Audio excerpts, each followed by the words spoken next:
Hello, everyone. My name is Nettie Owens, and my business is Sapari Solutions. This series is what businesses need to know right now, and I've brought brand strategist.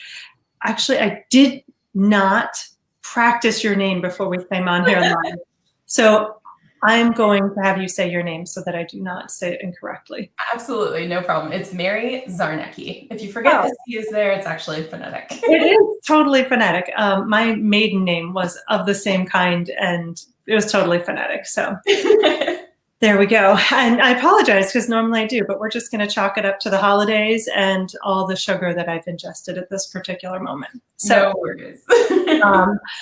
We're going to just jump right in. Mary, you are a powerhouse brand strategist, and I'm thrilled, honored really, to have you here to share with our audience today. Let me tell you a little bit about Mary. She is both she works with both market leading brands and entrepreneurs to help them accelerate revenue and increase audience engagement. She leverages her creative yet analytical approach, and she comes by that by authentic means. How many degrees do you have? 3 from Ivy League. Yeah. Exactly. Yeah. So we're talking about serious know-how here that she applies when she does her work. And she's developed this strategy over the last 20 years. She helps businesses achieve a deeper audience connection that leads to greater profitability. That's magic, sound to my ears here. And her coaching and consulting enables her clients to identify and focus on key priorities, lead their teams with confidence, even virtually, which is amazing how you interweave all of these aspects, and elevate their expertise to drive success for their brands, careers, and passions. That's quite multifaceted. For business owners, entrepreneurs, and individual professionals, she offers programs to establish or grow your online presence and create a magnetic marketing system to consistently attract prospects and clients. For corporations, brands, and teams, she offers virtual and live workshops, keynotes, and custom training.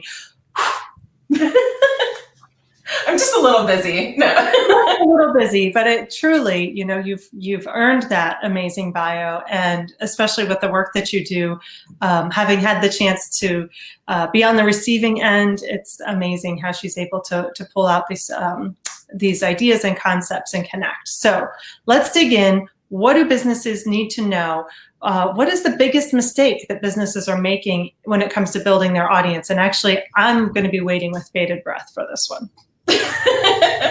Well, I see a lot of common mistakes. Both small brands, solopreneurs, as well as large brands have this one trap that they can fall into more often than any other mistake, which I see is that they lose track of their audience insights. Now, insight is one of those terms, teaching big brands across the country, working with individual, entrepreneurs.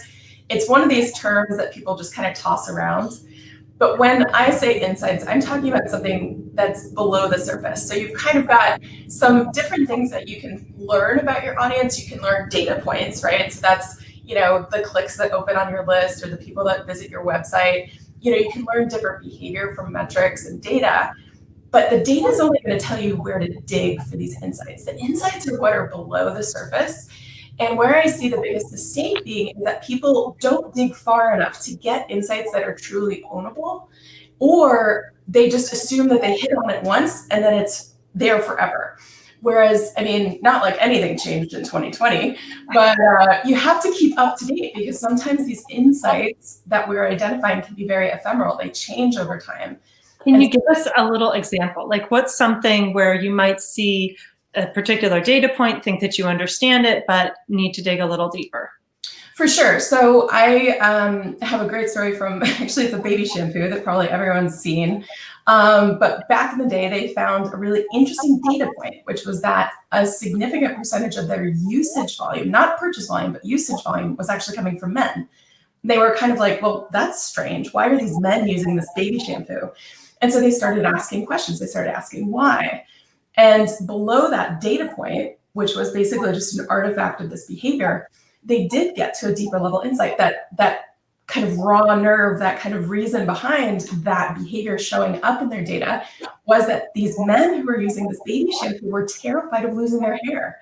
And they figured out, they made their own personal connections. It's not like they ever put anything like this in their marketing communications, but they had made the connections in their head that if I'm terrified of losing my hair, I don't want to anger those hair follicles.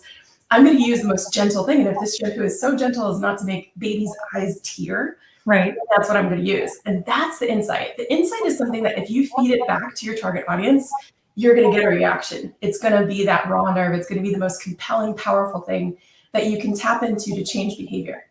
So I recently, just this week, was talking to someone and had them say, you know, the people who are unengaging from your list, who are opting out from your list, are actually people who are engaged. They've read enough to figure out that this isn't the content they want to receive. And so often we throw away that information as, oh, they don't want to interact with me anymore.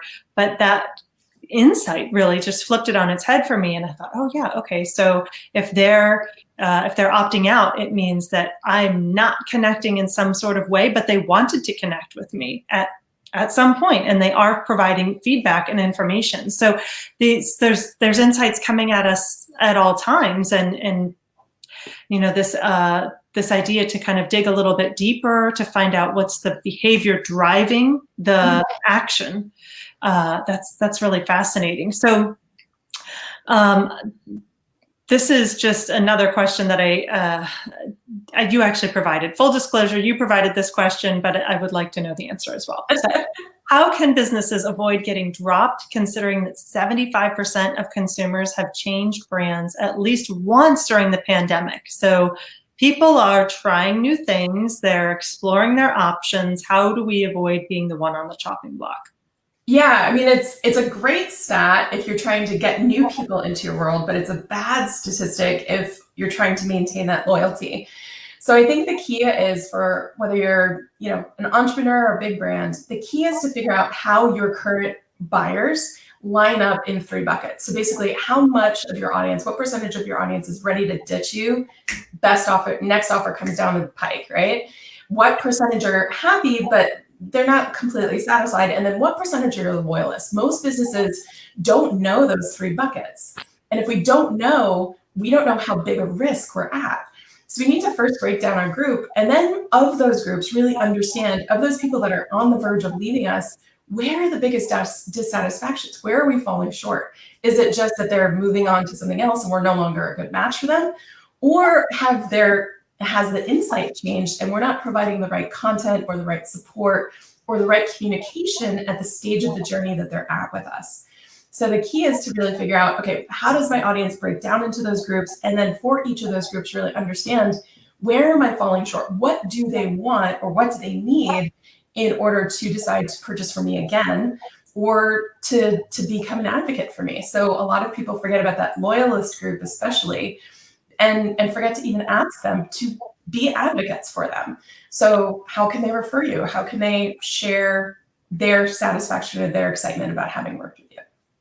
So how would you find out where people lie on this loyalist spectrum?